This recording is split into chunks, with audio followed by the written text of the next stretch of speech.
坚持打职业5年6年，最大的原因是对游戏比较喜欢，以及我现在到目前为止，是内心想做的一件事情，然后也希望通过游戏能够让喜欢我的人更了解我，因为我也是通过游戏他们才能够认识我。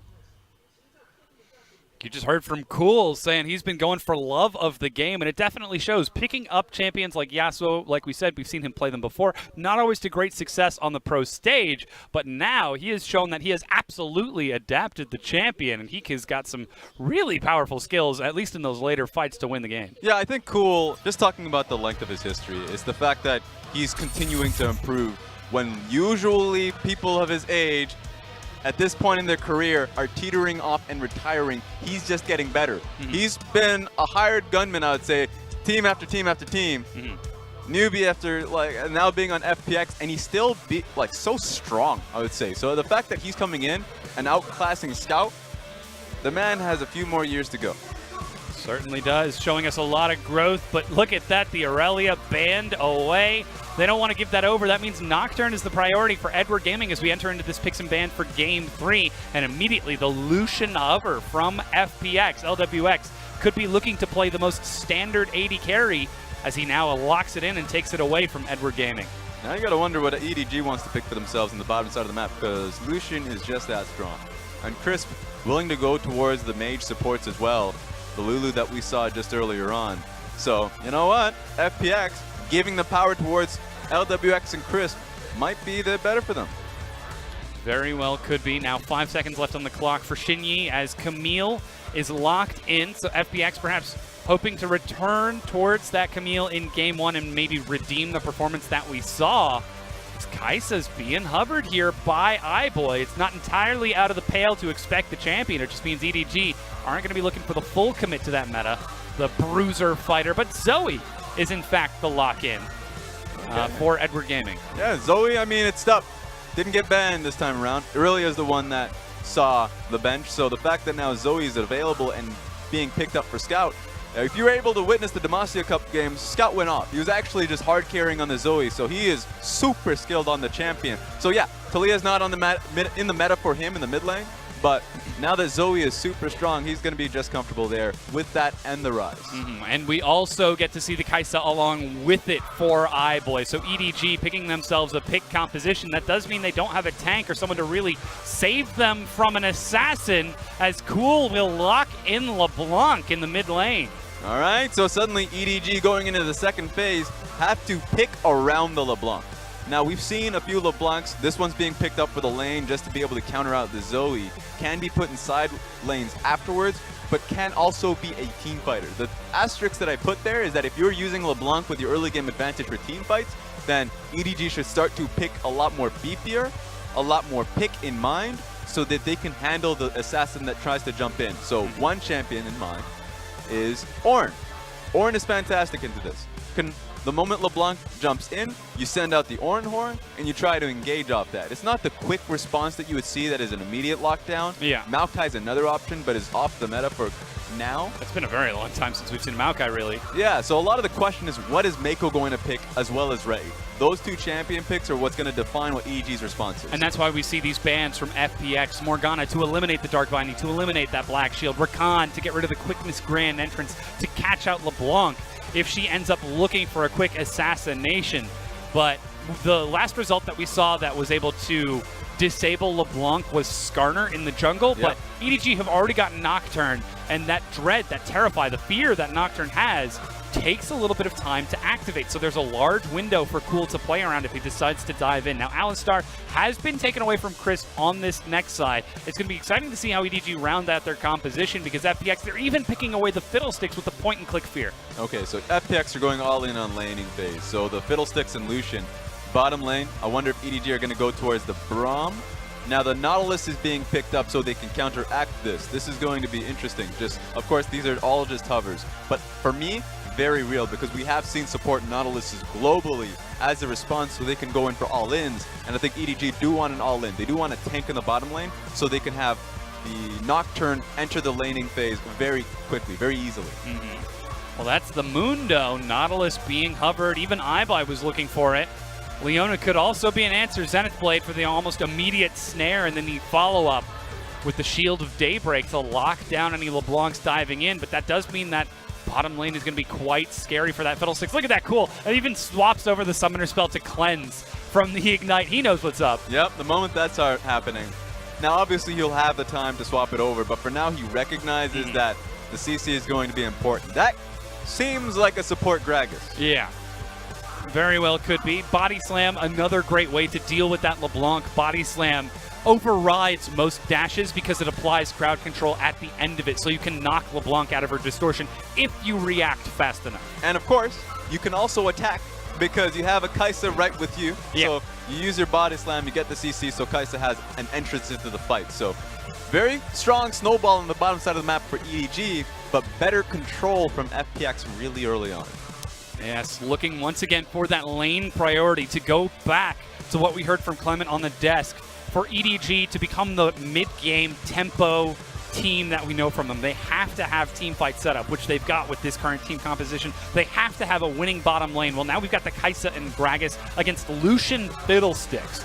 Does this fit in their mid-game tempo style, or will we have to see them try something a little bit different here? Yeah, they need to actually put a timer on. Okay. This is when you look at the oven and say maybe 30 minutes.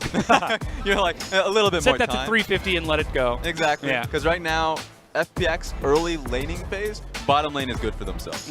LeBlanc mid lane, pretty damn good for themselves. Jungle, Camille, pretty damn good for her. So bottom side is very heavily in favor of FPX.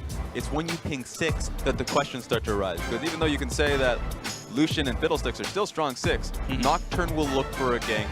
Gragas has a lot of abilities to now have an engage with his ultimate. Yeah. The cask makes it so bottom lane is going to be incredibly impactful at that level 6. We've seen that strategy from EDG in that game too, the diving bottom. Even in game 1, the Fiddlesticks flashing in to force the fights with Nocturne. But now the shoe is on the other hand. FPX are the ones that could be setting up for that dive. You talked about that. Don't look at me like that. Are they putting shoes on their hands? Yeah, of course they are.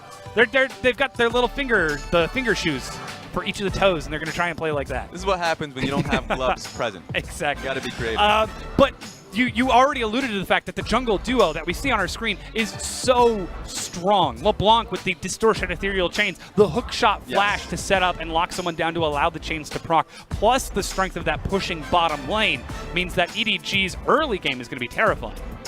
I would say FPX's early game, or at least I agree with sorry, you actually. EDG should be terrified. Yes. I should use the words They should be correctly. terrified just because Camille, LeBlanc, level 2, pretty damn good. Yeah. Level 3 as well, just because once you get LeBlanc's full abilities without ulti, she's going to be super strong. So I want to see what they can do here. It's going to be Scout on blast. He's going to have to take a few steps back in this lane.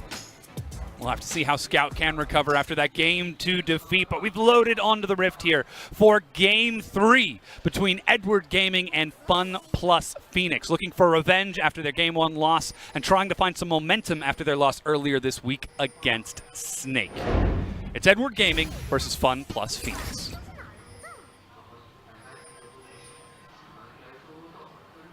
Audience is rather quiet here. It is.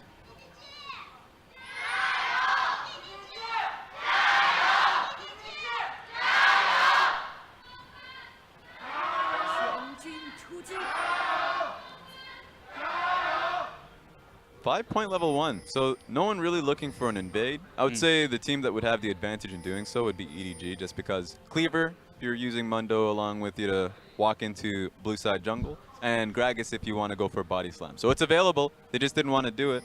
Means that Camille will be a lot more safer in her approach, in her bot side play. I mean, we're still seeing the teleport out of the Kai'Sa as well, plus the ignite out of Mako, so perhaps they were thinking about it, but instead, like you said, they're playing it safe instead. Already we can see Cool trying to use that distortion for some early harass onto Scout, just trying to get that early lane control.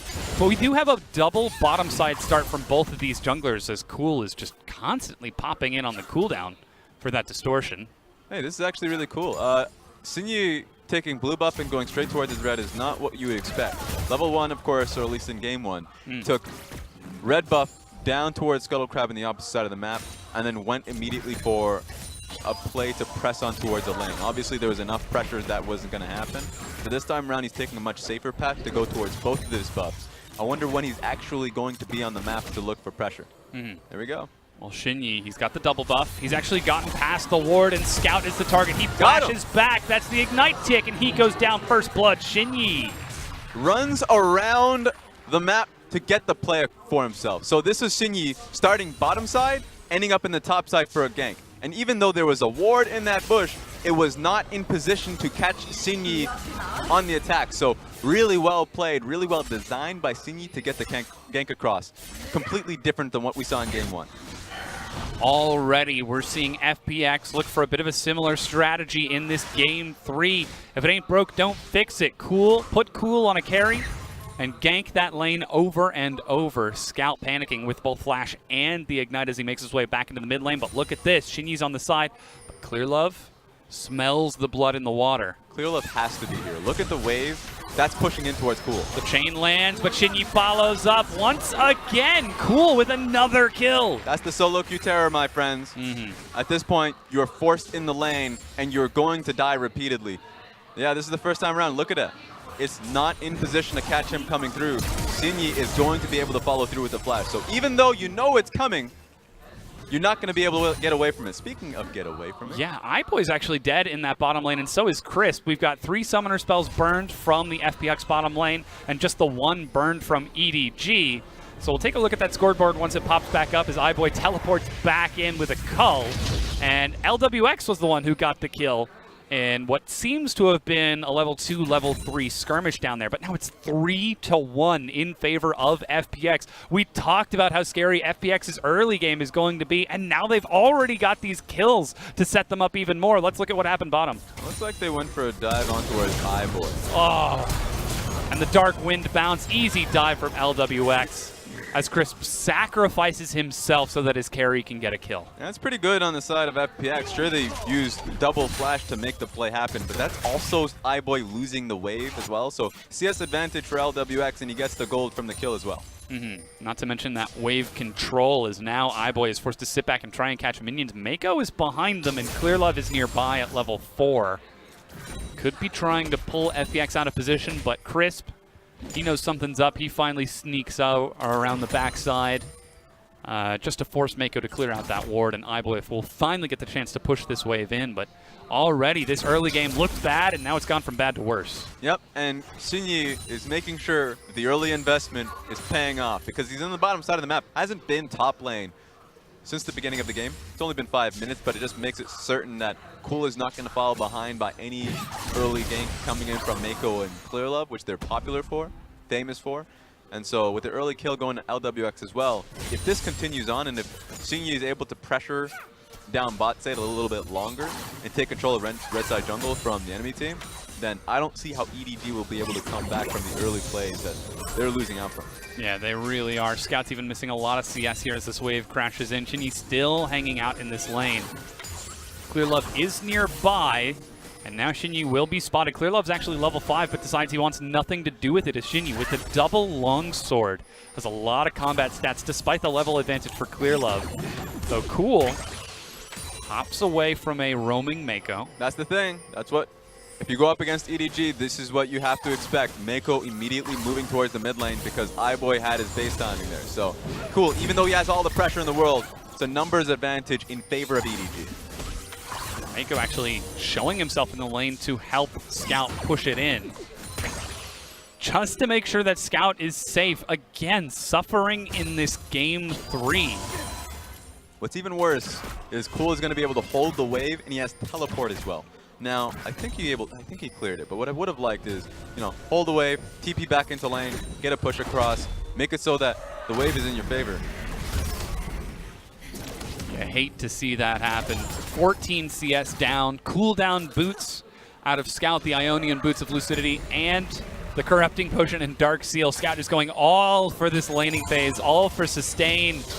Try to keep pace with the harass that's going to be coming out of this LeBlanc as Cool picks himself up a lost chapter and makes his way in, still holding on to that teleport. But Shinyi, that means with lane pressure in the mid lane, with lane pressure in the bottom lane, he's free to invade into this jungle, potentially steal away this red. This is good.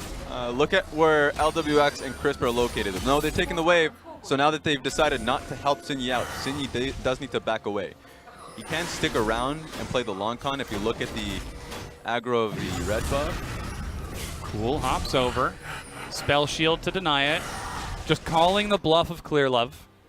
But like you said, the wave bounces back bottom, and Shinyi will pass that blue buff over to Cool. So EDG still responding, but FPX are still the ones setting the pace in this early game.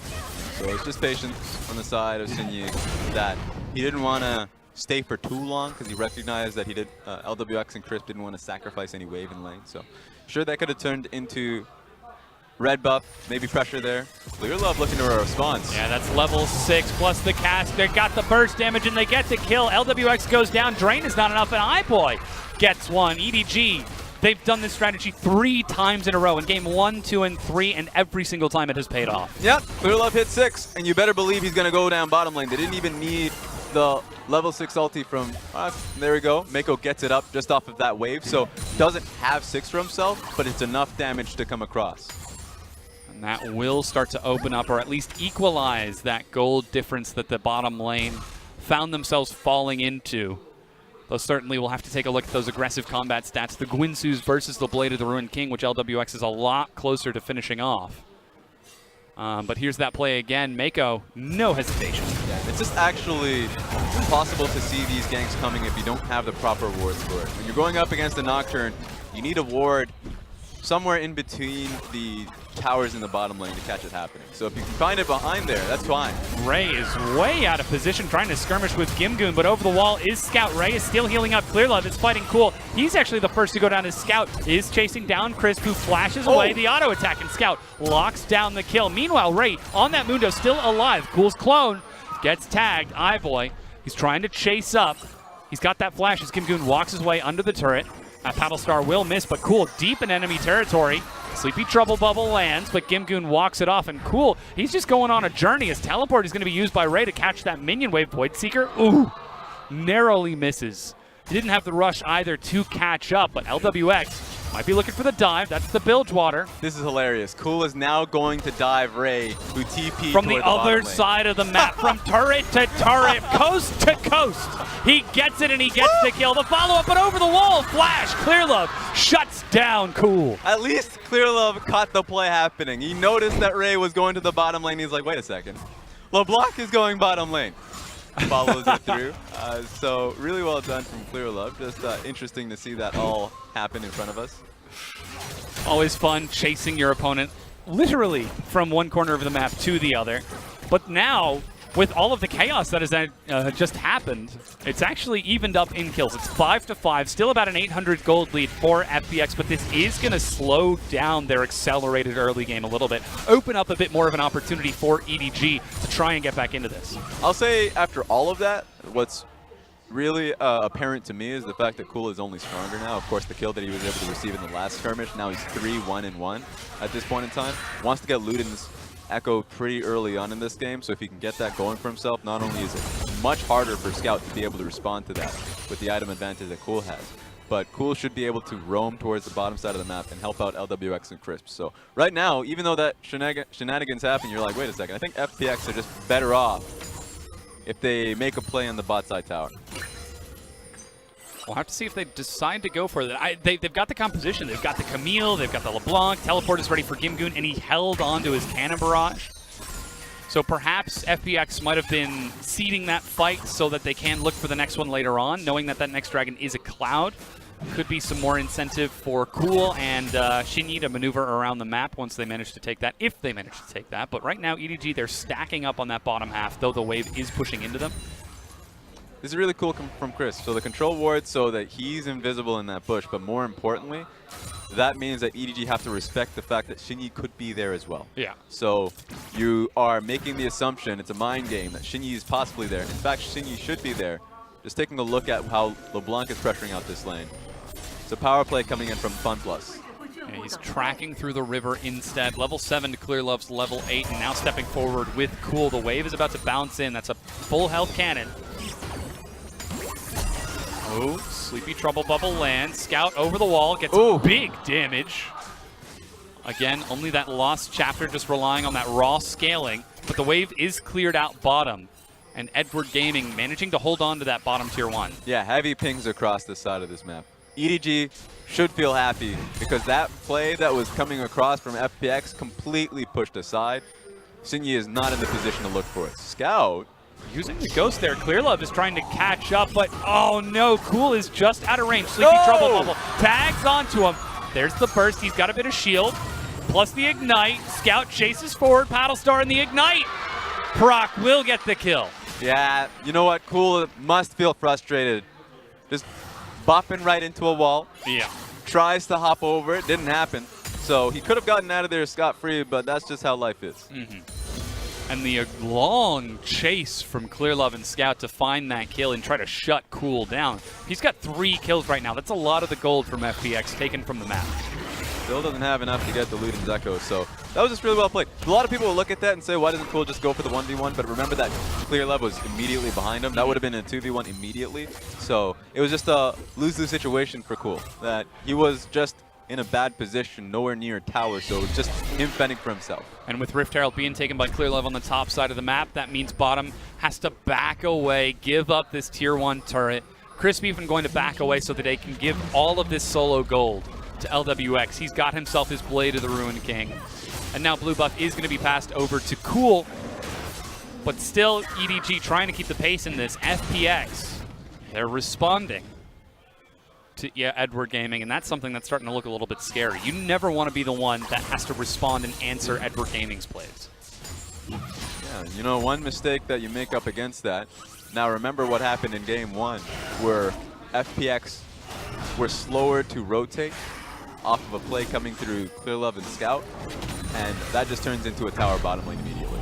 So when they see an opportunity, they'll go for it. That's why FPX right now are playing it really tight, looking towards Sinyi. He's very rarely topside because they recognize EDG is not going to be there for Ray. Why is he going to be there if that kill is not going to be coming across? So really efficiently well played from Sinyi to make it so Cool and LWX are going to be coming out ahead. LWX is actually hanging out in this mid lane, and now we see some movements from Crisp as FPX, after taking the first turret, are trying to set up for a bit of a lane swap.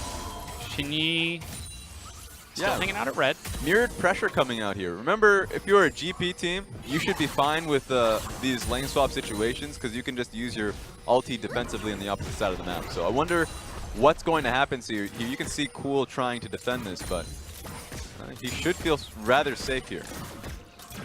You would expect him to, but Clearlove is on the bottom side of the map. He's trying to control that bottom river to enable iBoy, to enable his team. As Scout, steps up. Did he just blow a raspberry at Lucian? Possible. Okay. And now that's Rift Herald being channeled in the mid lane. They see Cool bottom. He's got teleport. Gimgoon has got cannon barrage.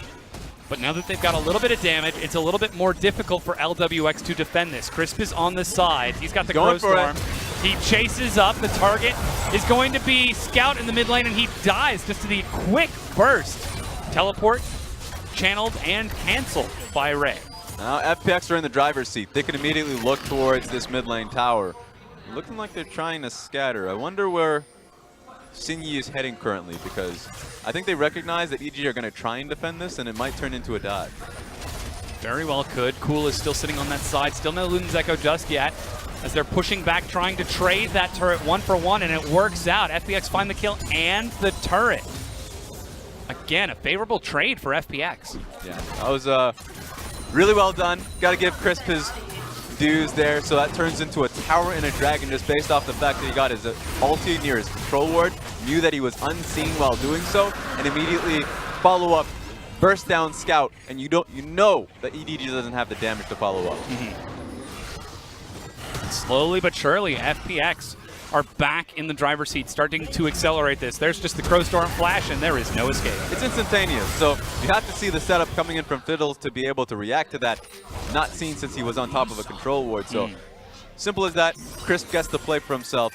Now, he doesn't have flash, and that's something you have to worry about. Oh no, they're chasing Scout down again. This time he's got the cleanse, but uses stopwatch, teleport, activated its iBoy, who's coming in, but that's going to be real risky. Can he get the outplay? He's found Cool and actually gets the kill. Scout is going to go forward, but iBoy dashes up the cast, separates LWX almost perfectly, and they get another one. iBoy still alive, walks it out as Scout gets the kill. That was so sick from Mako. And that was a risk being played from FPX. Look at Cool, trying to go for the kill just in case. he can do it while not finding himself in death's chambers, but no, he dies. Yeah. So he tries his hardest to get the kill on Scout.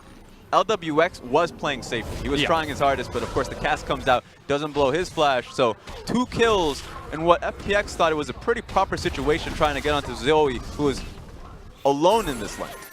And that's the portal jump you see. Cool finds the opening, lands the chain, but this time Scout, he's got his stopwatch. It's not the instant CC. And of course, holding on to the cleanse with his W, so immediately able to get out of the fiddle fear, and then just follows through. So Cool, risky plays, dies for it. Take a look at LWX. Does have flash for himself, but not going to use it because immediately after getting blown in, it would be a waste to flash out. Yeah. Knows he's dead anyways.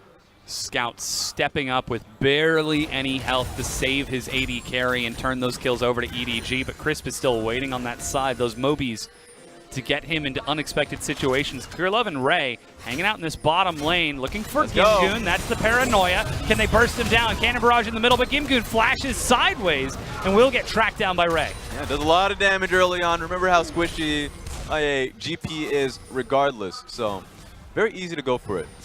Both Clearlove and Ray should be able to do enough damage, even if he's under tower. Mundo just gonna take it. Now, Cool and Shinyi are set to trade this top tier 1. So again, despite the play from Edward Gaming, looking for the kill bottom, looking for the bottom tier 1, it's still the faster response from FPX. They take the turret, and now recall is being started out by Cool to get mid and defend this tier 2. Even the cask to deny Crisp and engage. Ooh. Yeah, he's not gonna follow it up. Okay, but EDG, I think they're playing well enough in the mid lane, recognizing that Xingyi does have his ulti available, so you don't want to find yourself getting flanked by a Camille. So playing it safely, overall, getting a positive net trade across the map. And that opens up a lot more. All 3 tier 1s are now broken by FPX, and already you can see Shinyi and Crisp stepping up to place the wards, clear out the vision of Edward Gaming, make this side of the map unsafe for anyone to be caught out of position. Scout, you can see how far back he's sitting. Oh, missed the range on that paddle star to try and secure his own Gromp, but Baron's up in 30 seconds. We've already seen these teams' propensity to try and rush it down a little bit faster. Blade of the Ruined King finished off for LWX. Luden's Echo finished for Cool. They might be able to shred through it. Yeah, they just got vision on Cool as well, knowing that he's mid lane, so looks like a play is going to be happening on top of Creative. Yeah, that's the chase into the bottom lane. They've managed to catch up to Gimgoon. Again, just punishing him without that flash. Another kill. There we go. I mean, this is just how easy it is right now. Clearlove has so many options on the map. Gimgoon is super squishy, can go for it. Finishing up his ghost play is not going to be enough. So right now, if you are FPX, you have to be looking to start to pressure on towards iBoy. Oh, and Cool, that's exactly what we're seeing. Mako over the side sets a trap. Just forces Cool back. There we go. So Scout and iBoy feeling pressure, but they're playing safe enough that they're not really needing to be using flash summoners. So Scout even getting his own quite soon enough. So I think these plays coming to help Ray across the map, positives. Just because right now feeling safe for EDG's carries on the opposite side.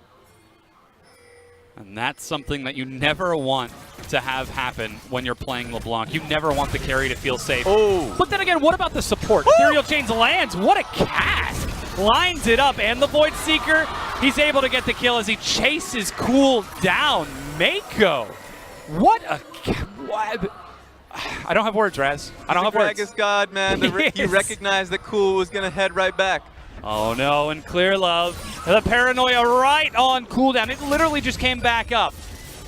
But he doesn't get vision of FPX as they retreat into their jungle. He does get vision of LWX as he steps up and flashes away, culling, which Ray is happy to tank. And the zoning Sleepy Trouble bubble. Right now, EDG are looking too sick in terms of responding to FPX's pressure. Yeah. Result in Cool dying out. And now the vision control should be in front of EDG. Suddenly the composition for FPX has gotten a whole lot more frustrating to play when the assassin can't assassinate anyone squishy, when that Fiddlesticks can't find an opening to set up for the Camille, to set up for the Gangplank, to set up for the LeBlanc. Edward Gaming just expertly denying these attempts from FPX. Look how beautiful that Wow! is. Knocks him into the wall, and it's enough time for iBoy to follow up and get the kill. That missile barrage at the very end to finish things off. Once they've acquired their targets, there's no amount of distance that you can separate. It's Crisp counts his lucky stars. That Sleepy Trouble bubble misses.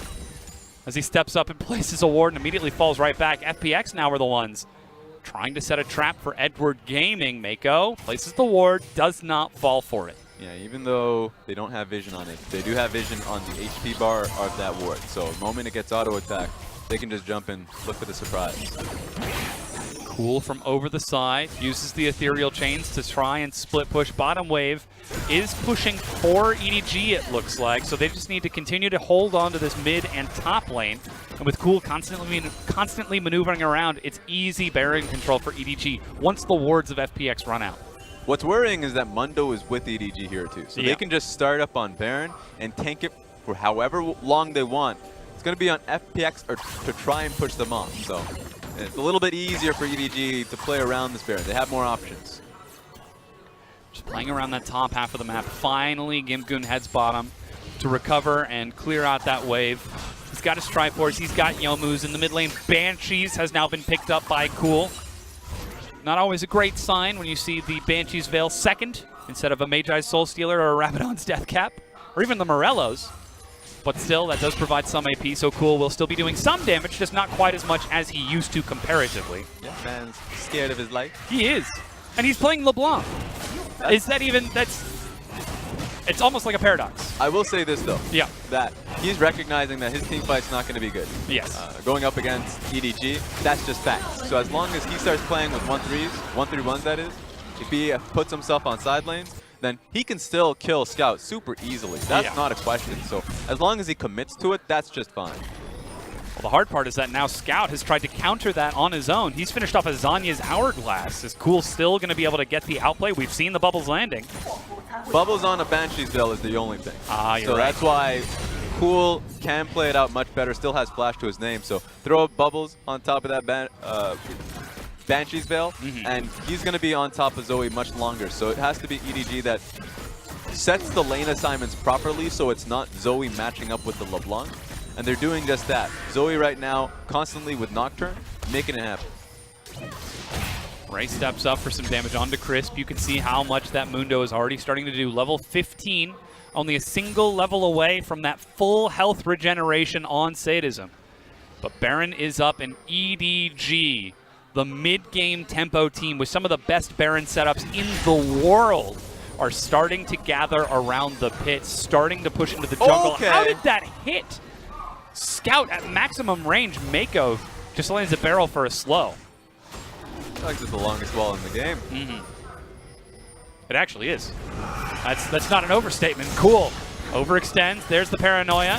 He flashes, uses distortion to get some distance away, but this is the LeBlanc. Ooh, dodges the Void Seeker. Sleepy Trouble Bubble. Catches the clone. Cool sidesteps yet again, but the chase from iBoy locks it down. Yeah, no way to escape. And remember, that's a primary carry on the FPX down. Gimgoon recognizes this, so he's pushing this one hard. Baron is going to be started up from EDG. Yeah, Baron in the sights of Edward Gaming. FPX finishing off that bottom tier 2. There's the chance for a steal if they were to look for it. Blue Trinket goes down, but Gimgoon is still pushing. He's got Cannon Barrage as well. Shinyi behind the pit has Hook Shot. There's the Cannon Barrage, but EDG turned for the fight. LWX walks away from this. Crisp still holding on to the Crow Storm. Baron at 3,000 as it goes down, but the Crow Storm is canceled. Mako and Scout deny that. And the chase over the wall to get out of the hook shot. Shinyi goes in, and he does not get the steal. Baron secured by Edward Gaming. Teleport bottom, though, as LWX didn't go back to base. He helped push with Gimgoon, took the inhib. Yeah, you know what? Just flipping the coin, because that was the only option that they had there. It was a really well-played point for FPX to try and steal while simultaneously getting inhibitor, but all of that happened because EDG got a proper pick-off of Cool. So Cool, opposite side of the map, when all of EDG were topside, dies, and that makes it so much easier for EDG to put FPX in a pressure position. And I suppose that answers the question. If you put Cool in a side wave and expect him to 1v1 Scout, maybe he can do it. But that wasn't a 1v1, that was a 1v3. 3 members out of Edward Gaming just showed up out of the woodwork and forced Cool back. So already that strategy is starting to show a few holes. FPX now find themselves on the defense against a Baroned up Edward Gaming. If they want to try to get momentum back into this, they first have to weather the storm of this Baron siege. I will say, though, that EDG's next few plays are fairly obvious at this point. If they go top lane, remember outer tower, it's still up. So they still have a long way to go. They would have to take outer top lane, inner top lane if they want to go to the inhibitor. They want to start threatening. Inhib means that going bottom lane is the place to go, but now they're battling versus super minions. So if you're EDG, it's mid lane to bottom lane, but mid lane to bottom lane means that FPX should be able to defend this inhibitor with the super minions that come out. The push is a lot slower. You're absolutely right. Mako, though, did just recall and buy a Banner of Command, using it on a cannon minion bottom. And here comes the siege. Cool is sitting inside of a brush as the next wave crashes in. That's the Banshee's Veil popped from Cool. Shinyi's on the side, spotted by Mako, but this is a massive minion wave. Ray is defending top with teleport, but the wave is slowly being culled down. With these sleepy trouble bubbles being fired across, it's becoming real risky. But the minion wave is cleared out. It's all up to those cannon minions to break down the turret. Nobody can get in range. And the banner keeps it alive long enough. Gimgoon will trade that mid tier 2 though, shredding through its health for the bottom tier 2 of FPX. Now this banner of command minion is going to be joined by another wave. EDG could stick around, just depends on if they want to, if they're feeling lucky. Here we go. That's what we see right now. Ray is pushing up in the mid lane, trying to pull FPX apart. Even iBoy is taking hits to defend this. Mako standing in front of this minion to keep it alive and try to break down this in-hit turret. Darkwind, only the last bounce, tags onto the minion, and finally it goes down. Even Cool from the side, getting fancy with his positioning. Will finally commit to break down the minion, but the turret will fall. So too does that middle tier 2. So EDG throwing everything in the kitchen sink to try and break down these turrets, but they are trading so much. Gimgoon has just been shredding through the base of Edward Gaming. Yeah. So the mid lane inner tower is what he was able to take for himself, and he pushed quite a bit top side. So he has a lot of gold for himself, has Phantom Dancer to his name, so he is getting strong, picking up a lot of minions while all this play was happening. So it's good for him, but overall, that inhibitor being now open for business, it's going to be tough for FPX if they lose one fight. One fight down, they have a Mundo. That could be a game like what happened in game 1. Mm-hmm. Absolutely massive Mundo. And now at this 30-minute mark, Infernal Dragon is about to spawn. Edward Gaming with the Baron buff falling off are going to slow down their push just a bit, still trying to keep FPX locked down in their bases. They weren't able to accelerate the game to the pace that they wanted to, but like you said, it's all going to come down to this one massive fight. We've got a lot of outplay items. Zanya's Hourglass finished on both iBoy and Scout. Void Staff finished off for Cool, plus the Last Whisper for LWX. Lots of shred on both sides. Here's the thing. All of that being done, that means that FPX have to find that proper fight. Void Staff is excellent for Cool, but if you can find iBoy or Scout throughout the chaos of a fight, then sure, that looks good. It would have to be chaos because of how structured EDG are in team fights and how good their composition is at handling all that nonsense. So not just chaos because it's 8-11. Yeah. Though we are expecting 8-11 chaos. Chaos is chaos. Huh? Yeah. So EDG now pinging the top side of the map. Their plan, you can see 5 members of FPX charging to respond to it. Top lane outer tower to top lane inner tower. They have to stop the wave coming through. Banner of Command is available on Mako, so he can just do the same thing top lane what he did bottom lane. Meanwhile, pings onto the mid lane. They might be hunting down Gimgoon. He uses Cannon Barrage on the wave, but Clear Love forces the fight, and that's iBoy showing up to finish off the kill. There we go. I mean, really poorly timed from Gimgoon showing that far forward in the mid lane. They saw him for about 3 minutes in this game doing that exact same thing. They're trying to kill Ray. They don't quite have the Executioners calling the cast. Separated, and Ray is over the wall. Mako with the save. Superhero Mako. That's all you really got to say. So, somebody get that man a cape and a mask. He swooped in there. He swooped in. Swooped in. To save the damsel in distress, Ray. I don't know why Mundo is a damsel in distress. He had a very important meeting to get to, but now that they've got that kill, now that those cooldowns are burned, EDG are pushing up to this inhibitor, and they're set to finish it off. Crisp is on the side. He does not have flash, but he still has that Crow Storm, and they decide not to risk it, as Cool just lands the chains. Half HP. FPX have to watch out here, but look at the bottom lane wave that's charging on towards the inhibitor. So double TP, remember, LWX Cool, say triple now that Gimgoon's alive. They don't need to use it. Seems like it's going to be enough. the AI works in their favor. The minion No, wave. come back! Oh no, it's getting stalled Where out are the you GLP, going? and finally it gets finished off. That's what I hate about this minion. The minions are so dumb. They attack whatever attacks them. I understand, but that's still dumb. Every game I have to deal with that nonsense. I'm having to see it. Front row seat. I'm going to speak my mind. They finish off the inhibitor. And then finally we'll get finished off, but that's now Super Minions in the mid lane for EDG, pushing back for them. So FPX, they don't even have to worry about that bottom lane. That bottom half of the map has been played out for them off of Gimgoon's trade 7 minutes ago. EDG's in a dangerous position right now. Look at where iBoy is on the map, answering to the Super Minion waves that are going to come. Baron is up in 6 seconds. So FPX should be able to just start it, but they're looking for the fight. Ray. Ooh. Wow, will actually take some damage out of Gimgoon's barrel and does utilize the sadism. Executioner's calling, finished off for Gimgoon. He upgrades that to the last Whisper portion. And we've already got some shred coming out of FPX. But they buy enough time. So EDG, because Super Minions of their own are pushing through mid lane, they actually have mid lane control, and they just need time to be able to do just that. So FPX had an opportunity where they could have just rushed Baron. I actually think that's just the best thing to do. But now that they were playing it patiently, they didn't get the kill for themselves because Ray's up front. And now they're just going to have to battle through mid lane waves. It is challenging for FPX. They've still got that bottom wave pushing out for them. They've got some massive items to try and take this fight. Massive pink bottom lane. So Yeah. EDG are just on a timer. Usually teams would just try and force Baron if that's the case. But it seems like they're bringing iBoy back bottom lane because he still has teleport. Yeah. So it's going to be a teleporting AD carry that's still like 4 to 5 seconds in a team fight without that AD carry. So FPX should feel fairly comfortable in trying to burst out a Scout or a Clear Love if the fights work in their favor. Double supers, now crashing into that bottom lane teleport as Oh, they're they actually found looking him. for Scout instead. Crisp is chasing forward as well. Sleepy Trouble Bubble and Paranoia utilized by Clearlove to deny vision from FPX, to deny the dive. Even better, FPX, what they're going to do is push mid and look for the Baron. They should just go for it. That's the primary way for EDG to start a fight, was through Nocturne's ulti. He doesn't have it anymore. There's no reason to stop yourself in this Baron venture. iBoy still catching that wave. Like you said, he's got that teleport, but the channel time is so high, and Adrenaline's range is only so big. Just do it! I'm actually tilted right now. Calm down, Shia.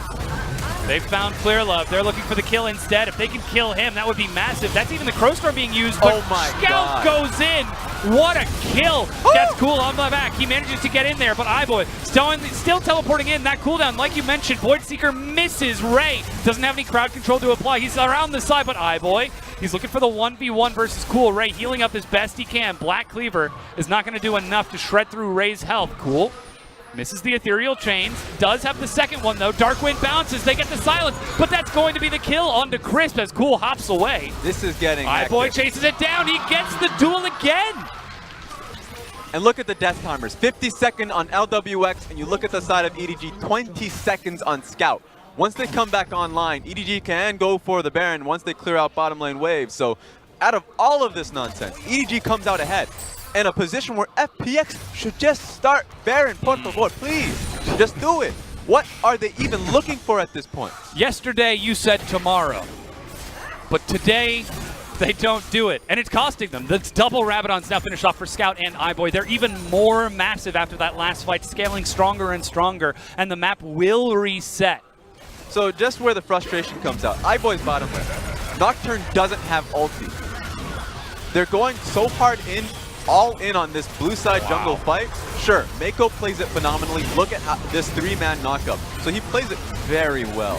And Clearlove gets his ulti back soon enough, but all of this is happening, all of this isn't available because FPX had the most hectic team fight when they could have made it more structured around the Baron area. So, I mean, I understand a lot of teams don't want to hear the B word, but sometimes you just have to do it. Sometimes you just have to do it. LWX thinks he's got what it takes, but iBoy, he's dropping to all fours. He's breaking into a sprint. He's gaining on you. He gets the kill onto LWX on the back of that fight. And now Shia surprise, teleport from the side. That's the paranoia as Edward Gaming might be trying to end the game by forcing the fight. It's a flash over the wall. Cool, looks for clear love, but he's got the Guardian Angel. iBoy right in the thick of things. He's in the back, but he drops the Zonius to stall it out. LWX is there, but iBoy flashes away. He's still alive, but finally dies. Now it's all up to Scout. Ray is just doing work, though, as Shinyi and Crisp have died in the back. It's another fight as they're skirmishing over Scuttle, but the Flash Scout with the assassination finds Cool and flashes again to catch up to LWX. Scout, can you believe what this man is doing? And Ray's gonna play the slow game. The saddest death imaginable for Gimgoon. And the Flash, the ace, FPX are caught unaware. And Edward Gaming win the late game team fight. 4 members still alive as they turn on to the inhibitor and are set to finish off this series against FPX. Hell of a call from EDG. They see the opportunity and they make it just go for it. So LWX caught off guard. Really frustrated when he throws his ultimate on the opposite end. So it wasn't really useful, but he was just in a really poor position. So in the end of the day, EDG come out big and Scout ends that with a triple kill. Absolutely stellar turnaround in that last team fight from Scout to close out the final fight as Edward Gaming keep their cool under pressure and respond in the only way that we know how. Prove them wrong with results. We dropped in game 2. Scout's performance was what cost them that early game that led to the snowball, but he proves the motto true. He shows up huge after a rough early game to turn it around. And Edward Gaming, they see the opening, they strike fast, they strike hard, and FPX just found themselves wanting. Yeah, and a lot of those victories, or at least team fight victories for EDG, came off of individual skill. Scout, push came to shove, he really showed up in those skirmishes. Yeah. But FPX started to devolve in those fights. That's what really made this game for me, was that FPX could have won. FPX, 10 minutes later, could have been the team that took down EDG 2-1. Didn't happen because 2 fights in a row, really not structured properly, that suddenly LWX is having to deal with 3 people in front of them. Yeah. So it was unfortunate on their end, but EDG take that opportunity and take it home. That Edward Gaming find their first win of the summer split. FPX with Shinyi and Cool in the mid lane trying to recover after just barely missing out on playoffs in spring. They're off to a strong start. It's not the performance that we wanted to see out of the team, but we're still seeing growth. We're still seeing them take steps to try and chase down the playoffs. Yeah, you know, it's hilarious whenever we say that because it feels like you're giving them the participation award because currently they are starting off 0-2, which a team will never like to start off on. But the coach, Hachani, will bring them back and say that we are getting better. Yeah, that we did start off taking on 2 of the best teams in the Western Conference at the beginning of the split. Snake and EDG started out 1-2. So from this point, it's only going to get easier for FPX. They just have to keep this growth coming forward. Exactly. And take a look at that gold graph. That speaks volumes about how this game was going. The early game wasn't FPX's favor. They ran a similar strategy to that game too. They just weren't able to snowball it hard enough. They weren't able to find openings in Edward Gaming. And this is more so Edward Gaming's ability to recover than FPX's ability to press into the weakness of EDG. Yeah, they definitely recovered well, and I feel like the individuals of Scout, Mako, Ray came up big. Yeah. All 3 of them were major powerhouses where I don't even know who's going to get MVP for this one. Sure, triple kill, you know, on your screen. At the end, Scout it was flashy. seems like it's going to be easy because he got it flashy, but Mako had so many impactful team fight ultis. The cast. He was there throughout the game, very consistently saving Ray on the top side of the map, the blue side team fight with that 3-man knockup, the prediction on LeBlanc really early on to pin her to a wall and get the kill there. He was super good this game, so my vote would go towards Mako. Even helping get iBoy through that really rough laning phase over the course of the game. Excellent performance to see EDG coming back into form. They had a bit of a disappointing Demacia Cup, taking that 4th place as they did drop down to BLG and Invictus Gaming, who went further up in that. And they did also lose in that spring split finals. So we haven't seen EDG get a chance to really pop off and take the win in a major tournament this year yet. But this level of play shows that they're certainly ready to. Yeah, they're ready. Remember Demacia Cup? you know, it was Haro plan, so it wasn't Clear Love. And then Clear Love had that, he didn't have much play to him when he was going into the spring split. So this is a new split for EDG with Clear Love starting them off.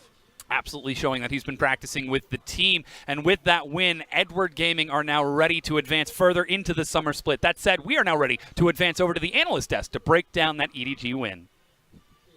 Thank you, Mr. Roma. And yes, I am excited to get into this one. And it has to start off with this champion slate. I went full British right there. I want to talk about this bottom lane and what Mako did, because we're looking towards this Kai'Sa, and it's just like, hang on, Clement, there's no way to activate the Kai'Sa that isn't timed. You look at the Zoe pick, that's after a few seconds with the Drowsy. You look at the with the Nocturne, with the Fear, that's a couple seconds until that one activates. So it's like, all right, what's Mako going to bring out? Is it going to be the patented Thresh coming out? It's not being banned. No, I'm going to go Gragas, and he absolutely went off on the pick. Oh my god, that Gragas was such an intelligent pick. Just look at how many things it actually counters on an FPX. That Gragas should be called the party pooper Gragas, because there was no surprises when it came to Chris jumping in right there. He could deny him. He had that great play knocking away Camille from the Hextech ultimatum, and also catching Cool when he was about to disport back to his original position. So massive game, massive plays coming out from Mako.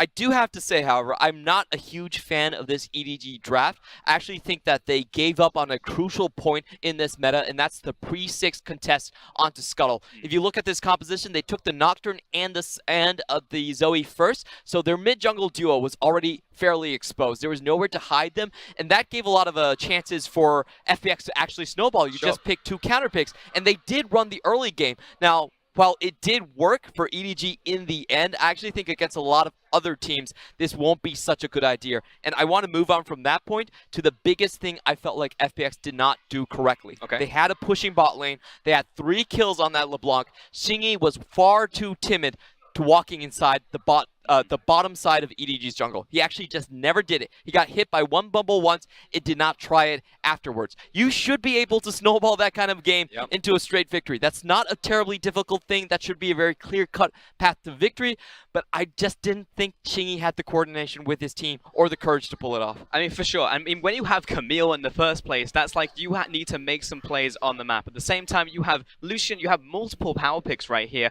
and you have the Blanc in the middle lane. I mean, to be fair, when we look at the early game from Cool, he was getting the roams off, he was getting the kills. You're like, okay, all right, maybe this is going to be another Yasuo performance. We went literally from top lane to bot lane and got kills in both lanes. And it's like, okay, cool. That was amazing. All right, I see it. But then after that, we really didn't see anything from him. He stopped getting kills after like 12 minutes. And then that was essentially really the game. We didn't see anything more proactive. I think the big thing is we didn't see a good initiation coming out from FPX the entire game. All of the initiations did start on EDG's side. They had the Nocturne, they had the range advantage, and they also had the denial potential. So that really got into FPX mentality. They were very timid in setting up a correct play. And I agree with Raz, there were a lot of chances where they could have straight rushed the Baron. They had the damage, they had the gangplank. It's not a tank champion. Lucian with the Blade of the Ruined King is actually incredibly fast at taking it. And they had the river control for multiple periods of time, but they never pulled the trigger. In fact, they went for an incredibly risky fight multiple times deep past EDG's blue buff, and all of those attempts were denied essentially. Like EDG was able to blow them up with Mako's clear play, just knocking the entire composition back, never letting them to coalesce onto their team. And they just, I feel like they needed to bring that fight further into the river. I mean, frankly, Clement, it was a disconnect just looking at FPX's play. I mean, I think back to the top lane fight when we saw the Zoe go into the Zhonya's. I mean, okay, at the same time, randomly gets cleanse off a minion, and you're like, okay, all right. Life. RNG, that's life, it just happens, right? But you saw the Fiddlesticks and Cool just reading off the wrong hymn sheet, you know? They were just completely disconnected in this play. Yeah, so he does go in, and look at this. Cool seeing the teleports come in, immediately backs out. Chris still stays there, but because of the lucky cleanse, isn't able to secure the kill, and they actually kill Cool, who then goes back in for another try right here. And somehow iBoy does manage to survive with a teeny bit of health, does dodge away from the explosive barrel right there. Yeah, a little bit insane off the back end of that, but honestly, it looked like Cool was tilted. and it also Yeah. looked like Gimgoon was tilted. I watched them do some things that just like should not happen, and I also watched LWX. Okay, we call him the shotgun. He goes in there like he's playing melee range on the AD carry, but the guy was practically hugging his opponent at that point. He went full sword off, and I'm like, what are you doing? And it's just like multiple areas across the map individually just started tilting off the face of the planet. And this is the difference between a very old and established team against a new team like FPX. You can see their shot calling still really isn't there. They can take styles from you, but they can't really finish with their own game plan. And this is what I want to see them really improve on. If you want to roll with the snowball cool as hard as you can composition, learn how to snowball after you won the lane. Learn how to go into the enemy jungle and actually set things up, because that's a huge part that in this game we've seen has bit them multiple times. They're too timid on the first step, and they don't know how to correctly take control of an area. But it is there. We saw it in that second game. We know it is there somewhere. Clement just needs to see more of it. I am actually very impressed, though, by Scout. And I feel like every time I'm on an analyst desk, I'm just like, man, that was sick by Scout. Or like, Scout, what are you doing? It's either one of the two. There's really no in-between with Scout. He is very much the MLXG of mid laners. But damn, when he goes off, he goes off. Oh yeah, he is one of the first LPL players to really go for the Zoe, and he did improvise on his build with the Unsealed Spellbook. It's no surprise that he's still good now. Sure, Mako set him up for the alley-oop, but he did duck it in the end. He absolutely did. That Zoe play was insane. And to be honest, it was between him and Mako's play on the Grags for who was going to get the MVP. It was Scout in the end for being a little bit more flashy. But we are going to take a short break. However, when we get back, we'll be with Clement talking to iBoy. 想要征服他人，必先战胜自己。EDG 的队名就是鞭策我们的动力。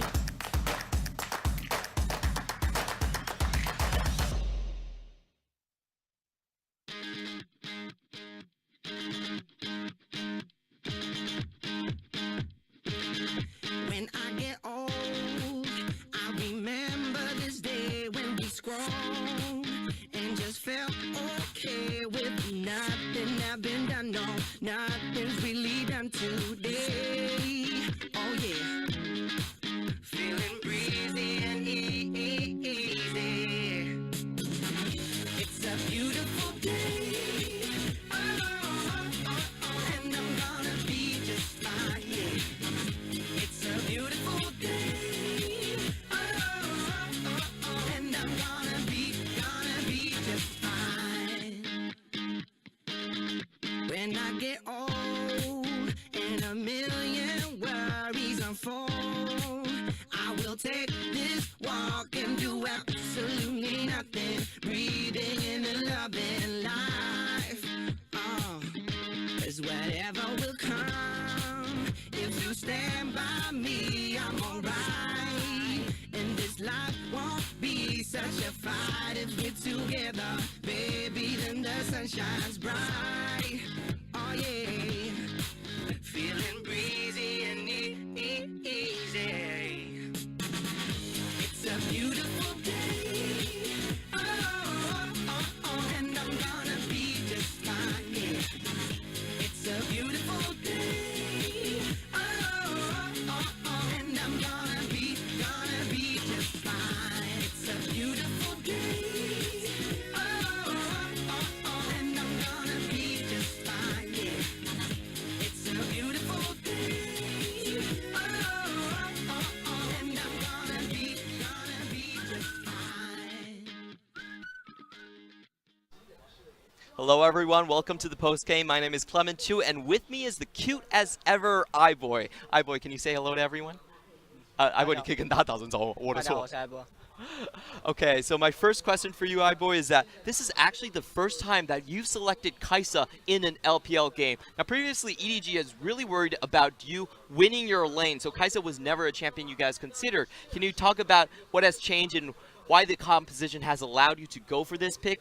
iBoy, 我第一个想问你的问题是，这是你第一次在 LPL 的比赛里面选择了卡莎这一支角色。那之前的话 ，EDG 感觉非常重视你这条线，也没有办法得到经济优势。那你可以稍微讲解一下，为什么是今天的阵容改变了吗？还是团队改变了？你今天可以选这支角色？